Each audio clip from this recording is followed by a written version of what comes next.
If anybody found my sister's white toy bunny lost at Philpott store, please return it to Lizzie Patterson. Big reward. We're talking for better or for worse. The best is present. Hit it.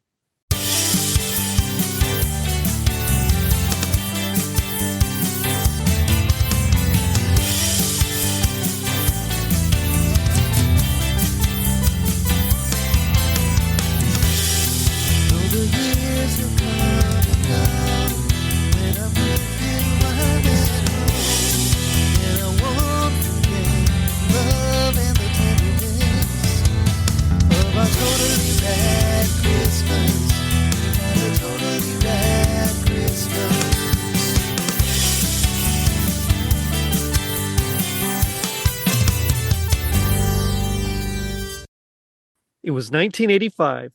Expo 85 was held in Japan. Commodore launched the Amiga personal computer, and the Pattersons went through a crisis at Christmas. I'm your host, Jerry D, with another episode of Totally Rad Christmas, the podcast that talks all things Christmas in the 80s. Toys, movie specials, music, and fads. If it was gnarly during Christmas in the 80s, we got it covered. Now, joining me are two Totally Rad Christmas all-stars. My first guest you'll know from Holly Jolly Xmasu. It's Scott Leopold. Scott, how's it going? Hey, Jerry. Not too bad. It's good to have you back. I feel like we just talked something the other day. kind of feels that way. Yeah, that's right. My next guest is the host of Resurrection Metal Radio. It's Matt Wheeler. Matt, what's happening? Same old, just trying to get things going. Yeah, I hear you. That's life sometimes just just kicks you in the stomach and you just got to keep going, right? Yep, or sometimes, yeah, exactly. That's right.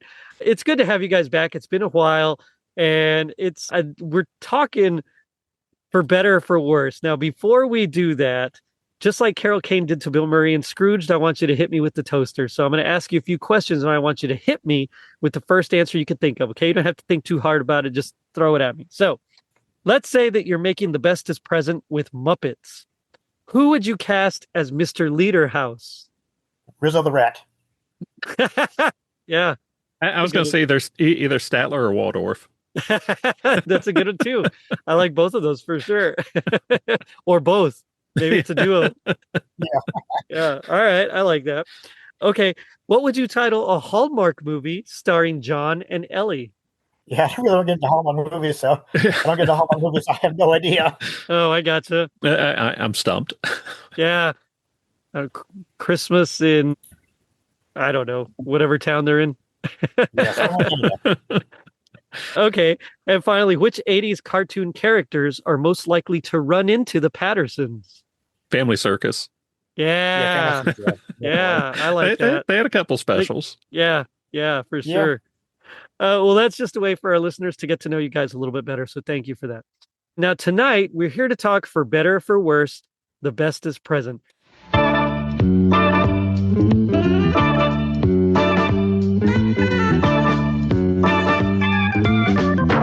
wanted rainbows, got this instead.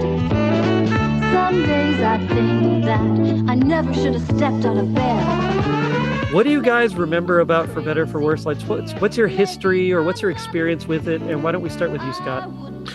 See, there were several periods during the run of the comic strip where it got like some real attention. Mm-hmm. I don't remember what was going on in 85, but I know when they started, showing the specials and whatnot, that was one of those periods when I was reading the strip. And then, of course, years later when the dog died, right, that got a lot of attention. So we had HBO at the time. I was reading the strip daily at the time. I'm pretty sure I watched this when it aired. Okay. But I didn't remember a thing about it until I rewatched it recently. Right on. What about you, Matt? I think I started watching it back in, I think maybe 87, 88. I was living in Germany at the time. Okay. And remember my parents had the comic books all throughout the house. They just all of a sudden started appearing. And then next thing you know, the Christmas special comes on Christmas time. Right. Yeah. All right. So I remember this comic. I don't remember this special. This is one that passed me by completely. And I feel like I would have really liked it as a kid, but also it was kind of a little schmaltzy and sentimental at the time, and it might have been too much for me. You know what I mean? Like, I don't know if I would have Yeah. been as into it if I had seen it as a kid. As an adult, man, I was a blubbery mess. It got me because both my daughters have gone through this exact thing where they lost something, and I went to try to find it and I couldn't find it.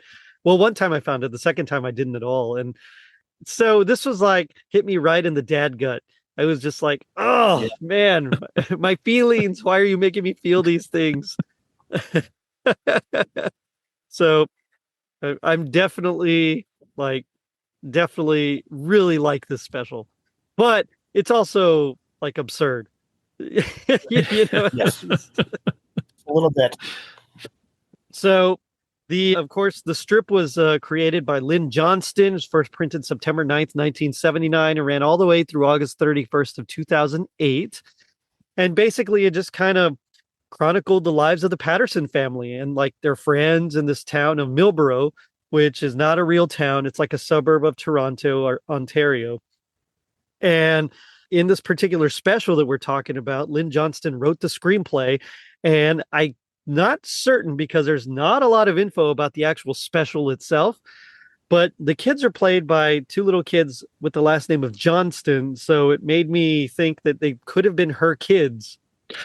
One of the things I read this morning said that it was her kids. Yeah. So that's about as far as I've gotten with it. So now you guys know as much as I do.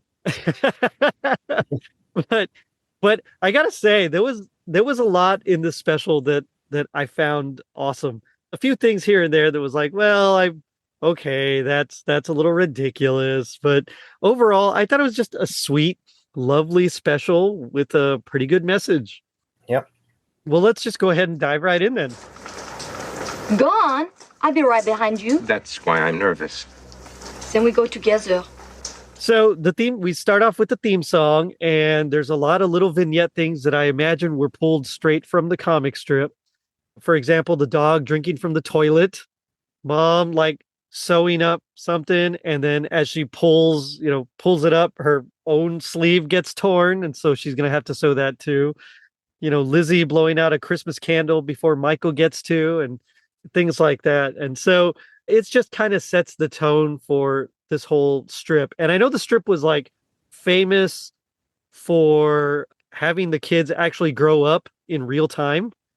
A lot of strips don't. They're just kind of stuck there, like Hagar the Horrible, still married, and still hates his wife. No, but but it's like I do feel like that's kind of cool. I know there's a whole Marvel universe where like they actually grow up in real time.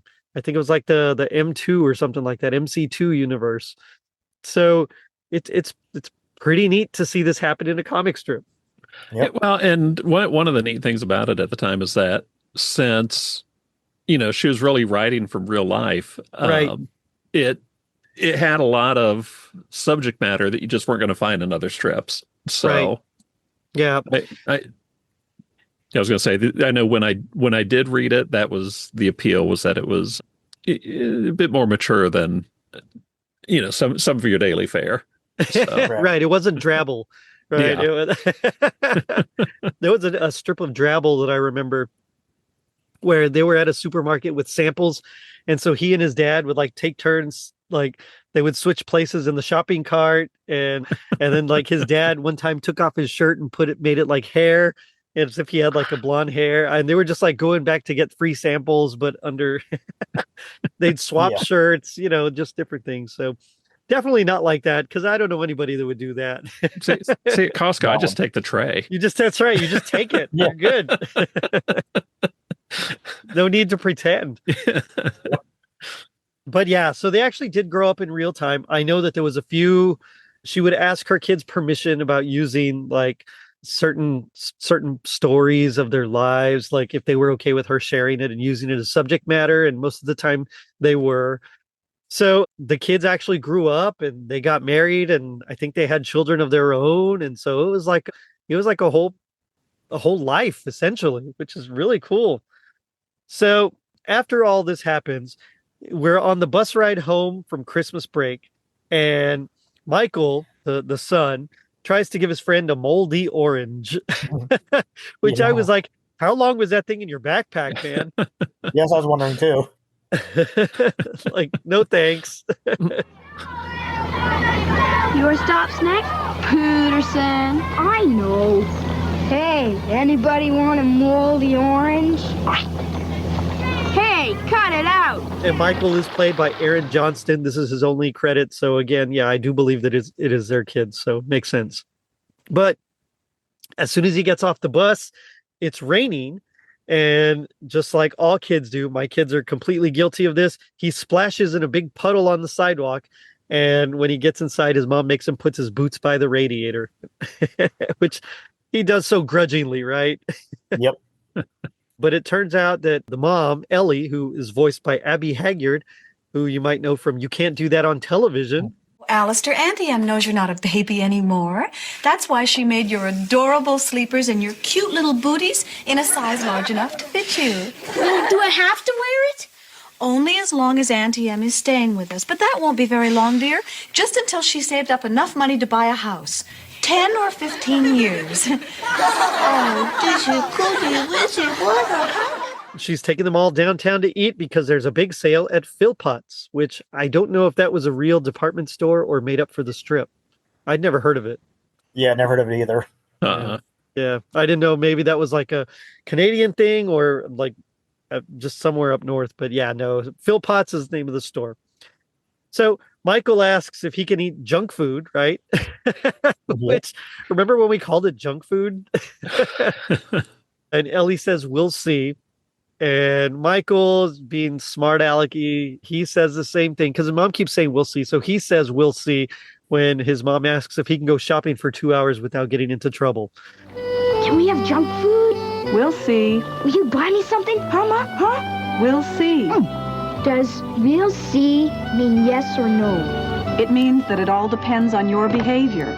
Do you think you can go shopping for 2 hours without getting into trouble? We'll see. And man, if I had said that, Mom would have spanked me so hard. Yep. Or, slapped me or something. Like that didn't fly in the 80s. I got a kick out of that just because my girls know that we'll see pretty much means no. Save. But apparently it means, maybe. It depends on your behavior. But no, for us, it also means that. Yep. So Elizabeth, also called Lizzie, played by Katherine Johnston, again, her only credit, grabs her favorite stuffed bunny before heading out. And my daughters do this all the time. The oldest, not so much anymore, but my youngest still does this. It's like, we're going to go somewhere. And so she'll grab her favorite stuffy and then she'll leave it in the car and I have to go get it and all sorts of things. But this hit home. I was like, all right, I see where this is going. As soon as she grabbed it. See, for us, it's AirPods. Oh, okay. I hope they don't lose them though. Those are like 20, 40, 60 bucks depending. What one does regularly, and I can tell you some nightmare stories. I bet. We never had the nice old guy mail them to us. No. Yeah. All my kids are older, so that they don't lose things anymore like that. So far, with my 13-year-old, I can't say that that's the case. She still loses things. Yeah. But I do love how the kids argue about who's going to sit in the front, which right away I was like, wow, that's a different time because you could not sit in the front nowadays unless you're like a certain height and weight requirement. Yep. And But yeah, so they're arguing over who's going to get the front seat. And so because they're arguing, they both have to sit in the back. Like, that's right. Take that, kids. Yep. I didn't pay attention. Did they even put on seatbelts in this one? I didn't see any. Yeah, they did. Oh, Okay. they did? Okay, good. Because I wasn't Yeah. wasn't paying attention either, so I didn't see any. But Michael laments the lack of snow at Christmas time, and his mom starts reminiscing about it and all the fun that she had. And Michael hopes that they get some, but teases her that she's too old to enjoy it. And she has the best response, which is, Get lost, kid. Yep. that's such an 80s thing to say, get lost. Come Very. on. So they're at Philpott's, and there's like some cool decorations there. They have like animatronic Christmas displays. There's a garland and wreaths and trees and just all sorts of fun stuff. And Michael immediately, like any kid, I mean, we did as soon as we would get to the mall, right? We would ask to go to the toy department first, or in our case, the toy store. And so he kind of, as she's not sure, he just kind of starts going, and now they're stuck going that way. And luckily, he runs into his friend from school, and they start marveling at like model trains. And I was never into model trains. Were you guys? I was a little bit when I was about 7 or 8. My dad used to put them together all the time. Oh, that's cool. See, we had my dad's old model train, and we'd get it out a couple times a year. So it was fun till it went around about 10 times. Yeah. That's kind of my thoughts. Like, well, if it just keeps going around, then what? But they grab Lizzie's cart to go show her because she's sitting inside the cart, and they accidentally spill Bunny out onto the floor, and thus it all begins from here. Mom says they're going to go to the coffee shop for supper, which made me wonder, what are they serving at this coffee shop? Most places, maybe I'm just so used to Starbucks, and I know Starbucks does have food, but I didn't realize coffee shops back in the day had food too. Well, I'm guessing it's probably like the in-store diner. Oh, maybe. Yeah. Probably.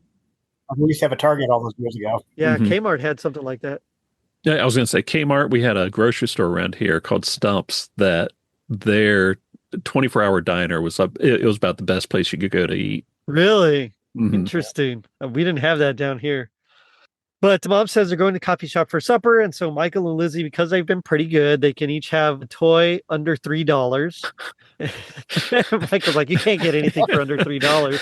And his mom's like, well, then I guess you don't have to get anything. And he's like, oh, I'll find something. Well, and that killed me. He got an action figure. He totally got an action figure. You're not going to find an action figure for under $3 nowadays. Well, not now. They're all like $20 at least. But back then, I think G.I. Joes were still like maybe $275 or something like that. Something like that. That sounds about right. So he lucked out. He got a G.I. Joe. Lizzie picked a little small teddy bear. And as they're leaving the store, they're driving away. I love how the mom says, only an idiot would drive all this way in the pouring rain with 2 kids. Yeah. Because, like, I feel that. I think we, as dads, I think we all feel that, right? We've all had our fair share of things like that. Oh, yeah, definitely. So at home, Dad's relaxing by the undecorated tree. He's reading the paper. And the dad is voiced by W.H. Stevens Jr. This is his only acting role. But he produced a ton of things I recognize, like the Care Bears movies, The Adventures of Teddy Ruxpin, The Trolls and the Christmas Express, Heavy Metal, the Cops cartoon. Like, this guy produced a ton of things. Wow. Yeah, but this was like his only acting role. So I guess after this, he was like, yeah, I did it. Or they just couldn't find anyone that they liked enough. I don't know. But... And they did. So the family comes home with gifts. Lizzie realizes she forgot her bunny. Michael says she had it by the trains, but Ellie realizes that they didn't have it at supper. And so Lizzie's distraught, and Dad, trying to be the hero, is like, yeah, I'll go out and search for it. And good for him. Have you all ever done that where you've had to just go do something to try to placate your children, but also like be the hero? I did that for my daughter's. It was a Beanie Baby. It was an elephant. And I searched high and low for that thing. And what do you know? I finally found it. It was right there on eBay all along. That checks out. 3 days later, I was a hero. I did something similar. My daughter, we were at a friend's house. My daughter left her it was a little stuffed chick in like a green onesie. So it was like this, I literally like maybe 3-4 inches tall, this little stuffy. She loved that thing. And I think she was only like 2, maybe 3. And she left it at a friend's house. We think she left it at the friend's house. We started looking everywhere. We started backtracking. I go to the store that we left it at. We just cannot find this chick. And we were going to go on vacation like in a couple of days. So as we're on vacation, we find one at Walmart. So I buy one for her. And then about 6 months later, my friend found it. It had like fallen, not in between, not inside the couch cushions, but like down even farther, but not quite to the floor. So it was as they were moving, because she was going to move to Alaska, she was moving and she actually found it there, like fell out. So now all of a sudden my daughter had two of them, and it was like the greatest thing ever. Yeah, my similar story to that was my my oldest was about 4 years old, and he had one of those tough Beanie Baby buddies, a cat one. And we were on vacation. We weren't sure if he left at a hotel room or on the Chattanooga choo-choo train. Right. We didn't find out about it till the next hotel, several states away, and never could find it, and ended up buying a new one also on eBay. Yeah. It's funny how so many so many of these lost toys end up on eBay. So they're at Philpott's. The dad's looking everywhere. The lady, like some lady finds a bunny, puts it on the shelf, and it like slips off and lands conveniently in a hard to find spot. And John is searching high and low. He just cannot find this thing. And when I say low, I mean literally like nose to the floor, on his hands and knees, searching everywhere. And he even passes right by this bunny, even though he can't see it. And a security guard finally has to like kick him out, because not only is it closing time, but he's also being weird. So, he's just on his hands and knees searching the floor. So in the rain, he heads home, sadly defeated. Well, and one thing that cracked me up when he was searching for it, when he was talking to the guy and he does the bunny ears. Yeah. You're literally telling him, I'm looking for the toy bunny, but he had to do the bunny ears because the guy didn't get it. Yeah. I mean, a bunny's a bunny, right? Yeah. I think you know what a bunny looks like, but one would think so. So at home, John's like dreading telling Elizabeth that her bunny's gone, and Ellie remarks that her mother made the bunny. So now we know it's one of a kind. There's no way they could just find one on eBay, unfortunately. Also, we find out Lizzie can't sleep without it. So a guilt-ridden John like goes to let her down gently. And as she's crying, he sings her to sleep. Close your eyes and lay down your head. Daddy's right here beside you. Dream of pinwheels and gingerbread. Oh, little girl of mine. Now, his singing voice, by the way, is Scott Binkley, which I didn't recognize. No. But as he's singing, we get a dream sequence of them like playing in Field of Daisies, and it's very like psychedelic. But it did remind me a little bit of the 1976 "'Twas the Night Before Christmas" by Rankin Bass. Yeah, you're right. It did. See, it reminded me of, looking for John Belushi to smash Stephen Bishop's guitar. For sure. For sure. But as he leaves, she quietly whispers, "I love you, Daddy." So he made her feel better, if nothing else. Back at Philpott's, the grumpy old night watchman.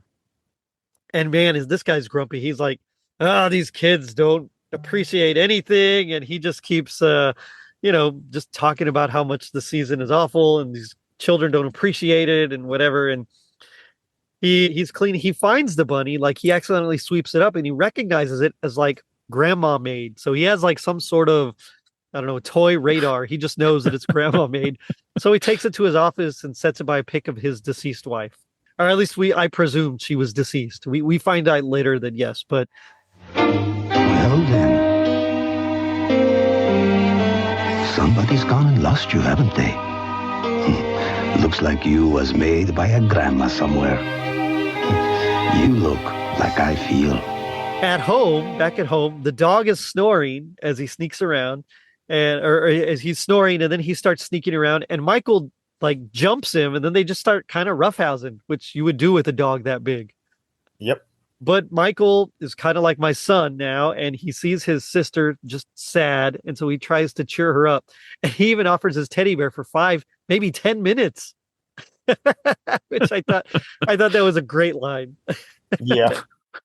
As Lizzie's being distracted, like wrapping ornaments, which is something I've never seen done before. Have you guys ever wrapped ornaments in newspaper? My grandmother used to. Really? Interesting. Yep. Yeah, we've got some breakable ones that we have to wrap up each year. I think now it's all tissue paper.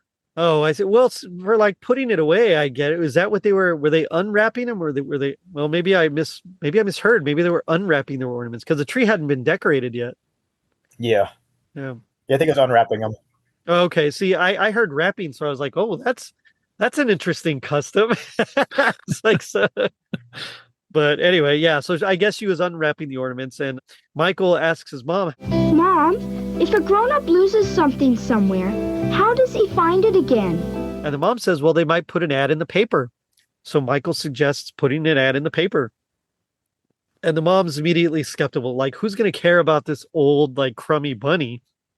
And I loved Elizabeth's look because she looks like offended when her mom says that. So the son, but she says, look, if you want to try it, we'll try it. So he writes the ad and he gets his dad to take it in. But in order to further distract him, it turns out it's snowing. So they all go outside to play in the snow, and we get another song. And there's like snowballs fights. They build a snowman. There's like the dog sees like an attractive blue girly dog and like tries to go after her, which I didn't know dogs were blue, but cool. I'll take it. It's really cool. I mean, I knew of a big red dog, but as they head inside, they step over the paper, and coincidentally, the wind blows it open straight to the lost and found section in Michael's ad, where we read it and see it in all its glory. And we transition to Philpott and the grumpy watchman reading the paper. And he decides he's going to kid put it doesn't in. deserve it. Exactly. If he didn't take care of it, why should he get it back? Like this guy, he's so curmudgeonly, and I love it. Oh man. So it's the Pattersons' home on Christmas Eve, and a mailman delivers packages. Ellie's frustrated because Michael isn't opening the door, but good for him not opening the door for strangers. So come on, Ellie. I know you're doing everything, but anyway, so she grabs the packages, throws them under the tree, and Christmas morning, the kids, they're opening their presents. Michael gets this robot space dog thing, which I'd never seen before, but it kind of reminded me a little bit of what are they called? The Mousers, I think, from Ninja Turtles. Yeah. Yeah, I remember that. Yeah, it kind of looked like one of those. And I was like, oh, robot dog. That's kind of cool. Yep. So, and he says something, but I can't quite make out what he says there. So I'm not sure. But luckily, that thing scares the real dog, and they keep going. John gets, I don't know what they're called. There's a name for it, but I don't know. But he gets one of those 80s workout things that the Goonies tied up Brand from. Yeah, it was like the chest stretcher or something like that. Springs, yeah. It's got the handles attached to long springs, and you're it's supposed to apply pressure, and you work out with it. He's like, good bit of advice. Do not stretch it all the way and then let it go at your brother. Yeah. I might have some experience with that as well. Yeah, I second that advice. That might ruin your Christmas. For sure. The mom gets a scrub brush, like a back scrubber thing for a shower, I guess.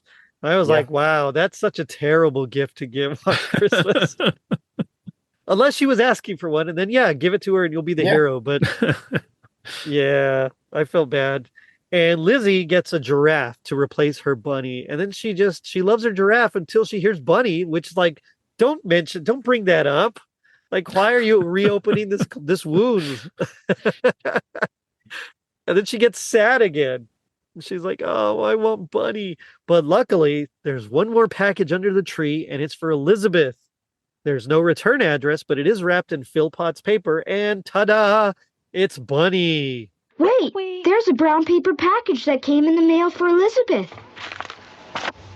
Here it is. Open it up, Lizzie. Who's it from?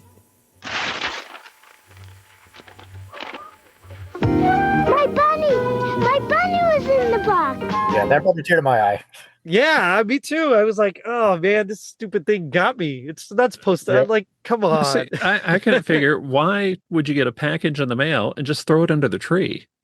Well, that's also true. Why wouldn't you open it up right away? I guess they just assume because it's Christmas time, it's like a present. I guess. Yep. I don't know. It was the 80s. No, I don't. I don't know. It was a different time, but it's wrapped in Philpott's paper. So the mom suggests they call the assistant manager because, like, John knows him. I guess it's like a patient of his because John's a dentist. And so he calls. He finds out that there is an old night watchman there named Walter Lederhaus. And so he gets his info. So John calls him up and thanks him. And Walter says, well, it's nice to make someone happy on this day. And it's nice to be with someone you love. And he's just kind of, he has like a little bit of a feel-good feeling as he's staring at his picture of his wife, who at this point, it's very heavily hinted that she's deceased, so she's not there, and he's grumpy. But Michael, the son, urges John to do more. So he invites Mr. Lederhaus to their house for dinner. Mr. Lederhaus, you have no idea how happy you've made our little girl. Sure. Oh, fine. Oh, fine, Mr. Patterson. No, it's quite all right. Yes. Yes, goodbye. Yes. Nice to make someone happy on this day. Nice to be with someone you love. Well? I thank him very much. That's all? You're right, Michael. That's not all. And Michael remembers that as they're eating, he remembers that he promised him a big reward. So he starts saying, like, look, I got $3 and, you know, I have a box of matchbooks. And he just starts listing like all this junk that he has. And Mr. Lederhaus is like, hey, look, being together is the best reward that he could ask for. And as the credits roll, we hear the kids arguing and the adults laughing at them. And that's kind of how it ends. But that's stupid Bunny and the old man at the house, man, I was a mess after that. I was not expecting to be so touched. Like, come on. Yeah. Overall, I enjoyed it. I thought it was just a fun little special here. Yeah, I really enjoyed it too. Brought back a lot of memories. And see, and I thought the overall storyline invited him to dinner and all that. Yeah. You know, back then it was plausible. It's not something I could see someone realistically pulling off nowadays. Oh no, for real. There's stranger danger like crazy. All human trafficking and all the like, no thanks. Here's like $50. Enjoy. You know. Also, don't print my address in the paper. I'll meet you somewhere in a public place. Like, that's crazy. Okay, I do have a question. If you guys could be in this special, who would you be? I'd probably be Michael. That's fair. Yeah, I'd probably be Mr. Lederhaus. Yeah. Yeah, I feel like he gets the best deal, right? Yeah, like a family for Christmas. Yay.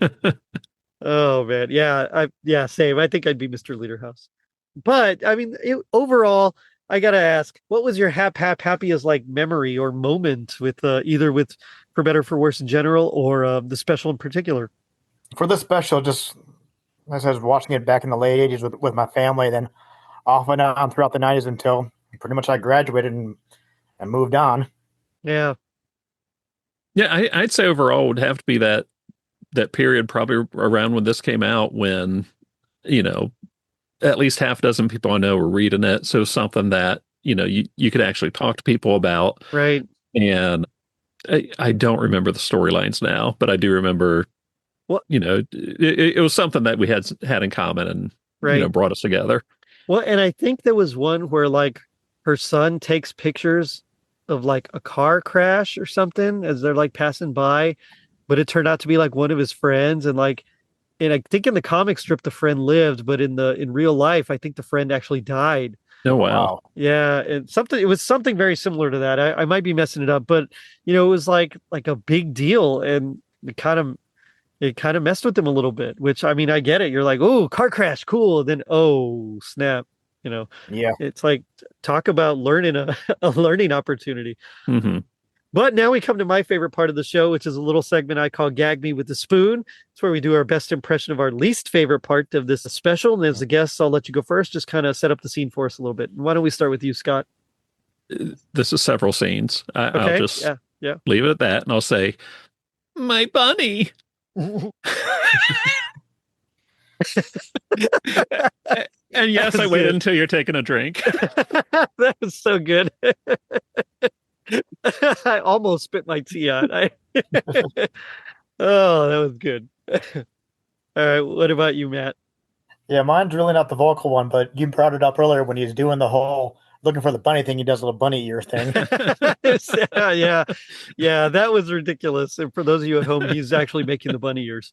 Yeah. No, for me, this is a line that I thought was just, I don't remember anyone ever saying this. And maybe it's like a Canadian thing, or maybe it's just Lynn Johnston trying to be like the youth of the time. I don't know. But this is when he's getting off the bus. Michael's getting off the bus, and his friend looks at him and says, "So long, nerd head."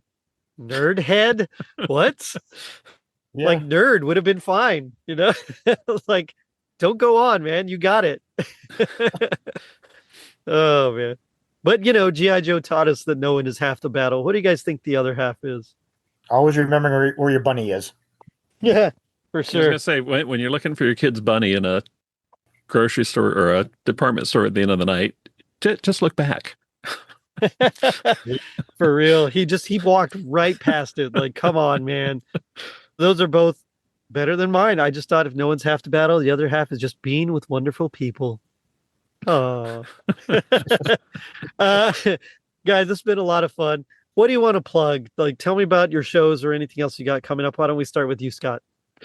I'm still on hiatus. I am trying to get some time to actually pull some new material together.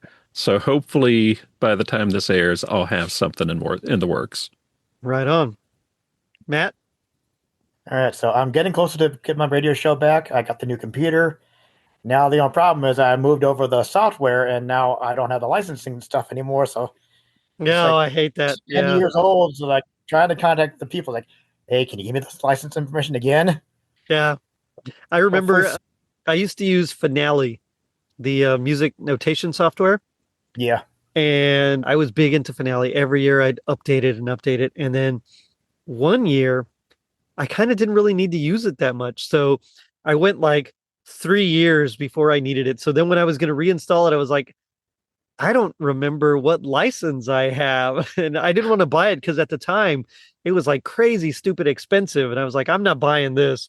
So in the end, I ended up like moving on to something else. But yeah, that license info, that's a good thing to keep around for sure. Yeah. I generally use WavePad. The way it works is you can record your audio, and then you can just batch join all the files together into one big file. Yeah, I gotcha. Yeah. But for sure, go check out back catalog of Holly Jolly Xmasu and yeah, some of the Resurrection Metal Radio as well, and you'll hear some cool things. I still love that 80s like 8-bit video game like, Christmas episode we did, Scott. That was fun. That was a lot of fun. Yeah. It's good times, man. Yeah. My plan is to have a few more episodes like that coming up. So right on. Yeah, for sure. Just once I've got time, I'll hit you up. Yeah. That's always the hard part, right? Oh yeah. The time. Yeah, for sure. So I'm just going to end it with thanks again, guys. This was a lot of fun.